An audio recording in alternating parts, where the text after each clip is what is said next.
Oh, thank you, Olivia. That was beautiful. Happy Valentine's Day to all of you.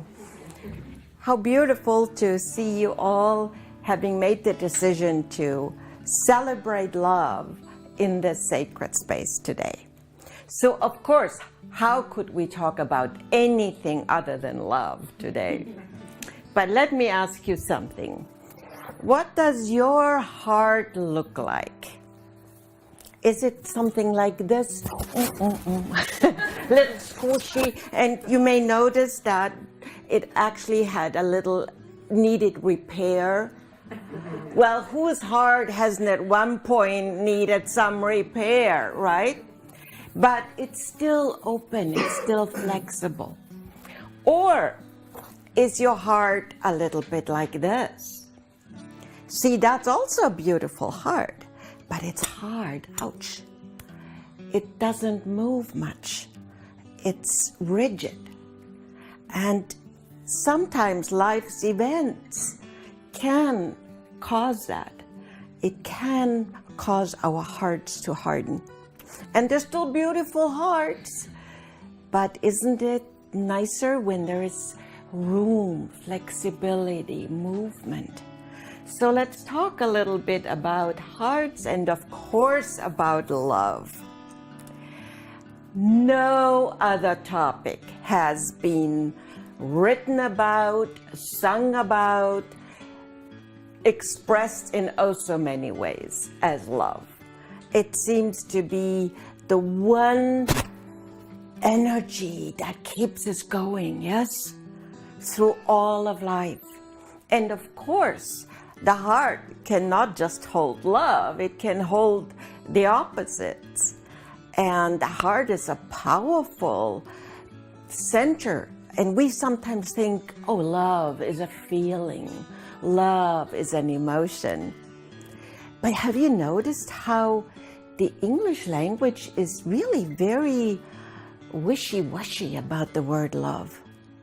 I mean, you can really share with a partner that you deeply, deeply cherish. You can share the words, I love you. And it's very, very meaningful. And we also say, oh, I love skiing, I love dancing. You pet your dog, I love you. And I bet you've even heard it once in a while when somebody will just use the words, I love you, almost like a goodbye. I love you, click, phone. Right? It's like, okay, get out of, we're done, get out of my space now. So it's really a very flexible expression. See, I'm German, and in German language, I could not say to my mother, ich liebe dich. She would go, huh? I actually tried it once because I've lived here for so long now. And it was awkward to say that because in German language, that expression is really reserved for romantic love. Now, when we go to the all-encompassing, many, many facets of love in the English language, let's go to Greek. You know, the Greeks were quite precise. They distinguished between different forms and expressions of love. So, of course, number one is eros.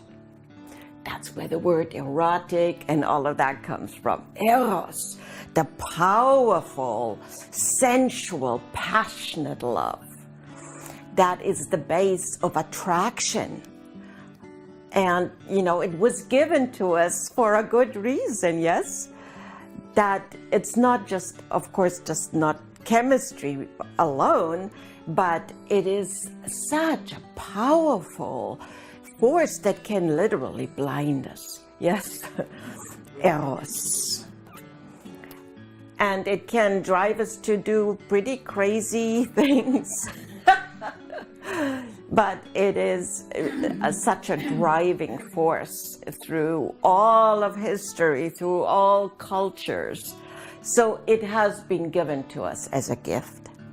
and for a good purpose. And the purpose is not just procreation, although there is an aspect of that in it. But let's go to a different kind of love, and that is what the Greek called philos. Philos, or also sometimes referred to as philia, is brotherly love, friendship. So when we feel that deep, deep connection that is not dependent on any kind of attraction other than the attraction of souls, yes? And that aspect of love is maybe what people experience when they're on the battlefield together, yes? It's like they would give their lives for the one that their comrade, yes? And maybe to some extent it could also be perceived in sports, the team spirit. That is philos. And of course there's so much more to that. And then I'm sure you've heard of this one. There is agape. The word agape has been sort of made famous by a church with that name, but it goes back a long, long time ago. And agape is selfless love. The love that expects nothing in return, that is freely given with no strings attached. See, Eros, in the end, still wants to control. And we see that, you know, when people are madly in love with each other, and sometimes that love can really turn into a battle of will, yes, and can even turn to hate. So Eros, by nature, tries to control. Agape does not. And it is what we sometimes call unconditional love, yes? And we strive for it. It's hard to really maintain a place of agape. I think we all get glimpses of it. And of course, it is also empowering us to love Spirit, love God, love the energies of the highest. And I thought it was so interesting when somebody once told me, you know, when you feel love only coming from particular places in the body, especially erotic love, think of yourself as a flute. And that refers to the chakras, yes? So we have the 7 major chakras. And what if we can, in order to make beautiful harmony, we bring that energy of love and experience it manifested throughout all the chakras. See, we can, in the first chakra, and you all know a bit about chakras, you know that they're gateways between the physical and the non-physical, and I'm not going to lecture about that, but suffice it to say that they are wheels of energy that when they're clogged, when they're blocked, then we're not in harmony. So think of yourself as this beautiful flute that makes the best music when all 7 wheels of energy or vortices are open. So in the first chakra, at the base of the spine, that's where we can love Mother Earth, including even the foods we enjoy, to let them be really appreciated, healthy, saying a blessing when we eat, enjoying a sense of walking. Right now, it's so beautiful. Nature is awakening. The flowers are bursting out. So honor love by loving Mother Nature, and know that, of course, it's not all just in the first chakra. It goes through all. But when we realize where we can feel and cherish that energy, then we can experience the fullness and and have a happy song of who we are. So second chakra, that is of course sexuality, and it is also creativity. How can you express love through creative expression? And that doesn't just mean you're going to be a painter and make a beautiful picture, although it could. But that creative love can be expressed maybe in gardening, in music, in preparing a meal with a lot of love. Yes? So that is the second chakra, love. The third chakra, we know the solar plexus has to do with power. And sometimes power gets a bad rap, or we see it as like, can be misused. Yeah, it can. But it's also per se a neutral feeling that when it's used properly, when it is God-given as well, power. So can you feel power through a sense of purpose, of being in attunement with yourself, feeling that what you say, what you do, who you are, is expressing divine power. And of course we come to the heart, moving up along the flute. The heart chakra is where we always think that's the only place where love is felt. And you know, the heart is actually also a brain. Did you know that? The heart has its own intelligence, and it's sort of independent from the brain. There is an organization called Institute for Heart Math that has done a lot of interesting research of the power of frequency and how the heart can hold this frequency. And we think because we can't see it, it's not real. It's measurable. It really is. So it also is, of course, a place of compassion. Yes? And of, again, all the aspects of love are not limited to just one of the doorways. It's just a focus. So love fully by giving of yourself. The sixth chakra is, of course, the freedom of expression, yes? And it's our outer senses. We sang the song, fifth, oh, I got it wrong, of course. It's the fifth chakra, and it has to do with being heard in the world, speaking our truth and hearing. How can you love? By listening to the bird song.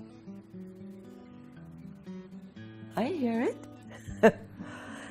And our eyes, that are also an important way of taking in beauty. Love beauty in all its manifestations. And that brings us to truly the sixth chakra, which is the third eye. Love here is receiving energy and guidance from spirit.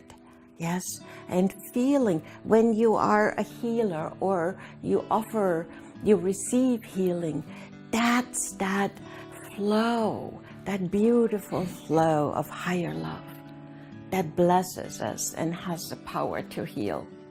And of course, the crown chakra, purple, that is the aspect of self that is eternal. And it is loving God, creation, the beings of light, and knowing that you are that.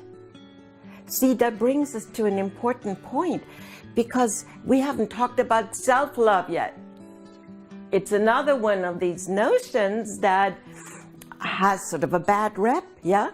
We are maybe trained, grown up with the idea that, loving yourself is selfish. And of course, selfish is bad.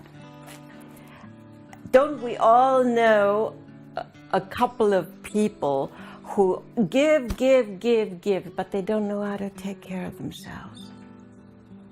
because there's no balance in their giving and receiving.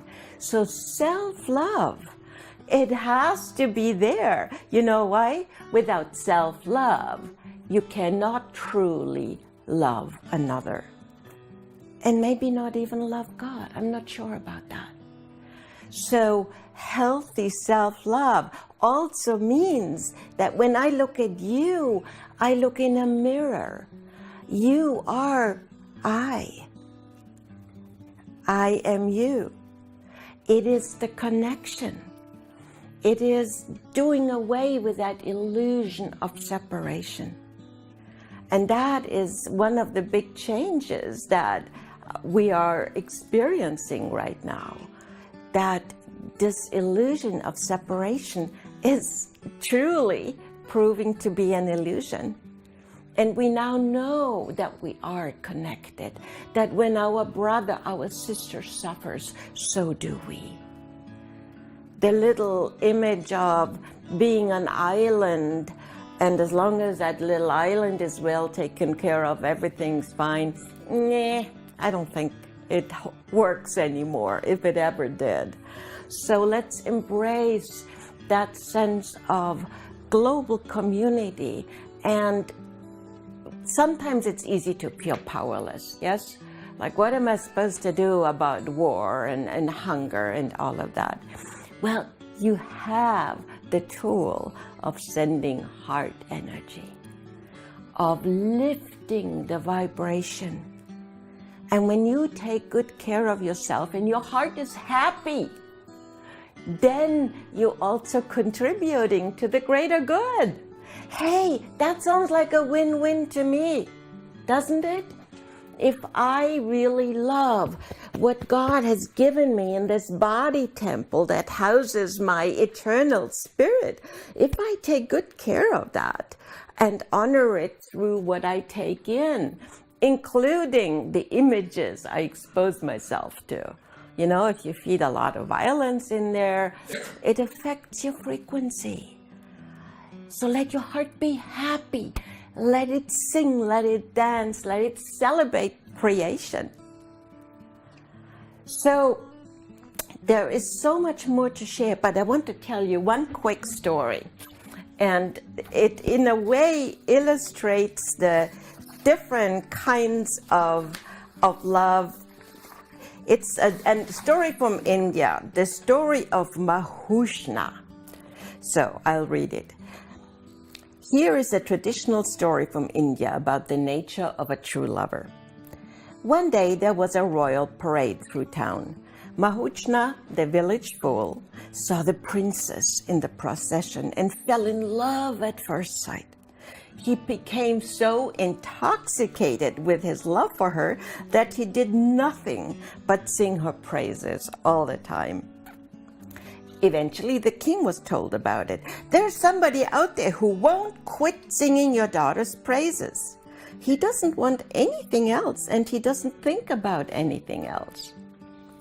Deeply touched, the king declared, I hereby issue a royal decree. All merchants must give this fellow whatever he wants. I'll pay the bill. I want to keep him alive. When they heard the news, a few unscrupulous young men started to imitate Mahushna. Singing the princess's praises, they would go to the merchants and ask for things, food, clothing, supplies, and they got what they asked for. But soon it got back to the king that there were 20, 30, now 40 men, all claiming to be Mahushna, all singing about the princess and all subsidized according to the king's decree. When the number of Mahushnas reached 100, the king finally said, this won't work. Send out a crier, make a national decree. Anybody singing my daughter's praises after dawn tomorrow will be beheaded. The next day, at the crack of dawn, there was only one voice singing her praises, Mahushna. That's the only lover there is, the one who doesn't care what the personal cost is. See, that shows all the facets of love, doesn't it? In that one little story, just goes all the way up to a sense of not caring for self anymore, but from a place of passion. See, passion isn't just limited to eros, and that is a point I really want to make. Passion is a power that can be present in everything we do, everything we are. So we don't have to limit passion to physical or sexual, erotic passion. We can be passionate about making this earth a better place, about making our unique contribution in that great big picture. So let's reclaim passion. And since it is, after all, Valentine's Day, maybe you can examine your heart a little and put the hard one to rest for a while. It may at one point come in handy, but right now, it doesn't have to be perfect. We can mend a broken heart, but it's still alive. Happy Valentine's!